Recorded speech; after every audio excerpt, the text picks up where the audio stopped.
গত ৫ই আগস্ট ছাত্র জনতার গণ অভ্যুত্থানের পর গোটা দেশের মতোই সকল কার্যক্রম থেকে হাত গুটিয়ে নেয় বরিশাল মেট্রোপলিটন পুলিশ। থমকে যায় পুলিশের সকল কার্যক্রম।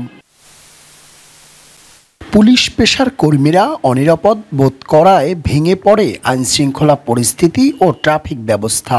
স্থগিত হয় জরুরি হেল্পলাইন, কমিউনিটি পুলিশিং ও ওপেন হাউস ডে সহ সকল বিরোধ মীমাংসা ও জিডির কার্যক্রম। অনিরাপদ হয়ে পড়ে এ নগরবাসী। ডিউটিতে নিয়োজিত যে টিম আছে তাদেরকে আমরা সাথে সাথে এখানে ওয়্যারলেসে ডাকি। কোথাও যদি কোনো ধরনের ছিনতাই হয় বা চুরি হয় এবং এগুলো যদি আমাদের দৃষ্টিতে ক্যামেরাতে তাৎক্ষণিকভাবে আসে, তাৎক্ষণিকভাবে ব্যবস্থা নেওয়া যায়। প্রশাসনের বড় রদবদলে গোটা নগর জুড়ে বড় পরিবর্তন হওয়ায় আবারও ফিরে আসতে থাকে স্বাভাবিক পরিস্থিতি। কার্যক্রম শুরু হয় পুলিশের সব বিভাগের। তাদের কার্যক্রমগুলো ঠিকঠাক করে চালিয়ে যাচ্ছে, এটার জন্য আসলে আমরা খুবই খুশি, খুব দ্রুত সার্ভিসগুলো পাচ্ছি।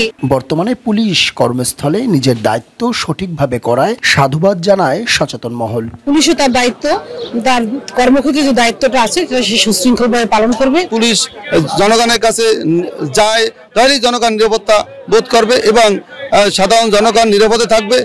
আতঙ্ক কাটিয়ে পুলিশ আবার কাজে মনোযোগ দিয়েছে। এমন পরিস্থিতিতে জনগণের আরও সহযোগিতার দাবি করেন বরিশাল মেট্রোপলিটন পুলিশ কমিশনার। জনগণ আমাদেরকে বিভিন্ন মেসেজ দিচ্ছে যে অমুক জায়গায় এইরকম একটা অপরাধ সংঘটিত হচ্ছে, সেই বিষয়ে আমরা ব্যবস্থা নিচ্ছি। আর আমি জনগণের কাছে এটুকু বলবো যে মাদকের বিষয়ে পুলিশ তো অবশ্যই কাজ করবে, কিন্তু পুলিশের পাশাপাশি পারিবারিক একটা বিষয় কিন্তু থেকে যায় মাদকের বিষয়। তো সেইটা সচেতন হতে হবে। সচেতন হলে আমরা এই বিষয়টাও ইনশাল্লাহ পুরোপুরি ঠিক করতে পারবো।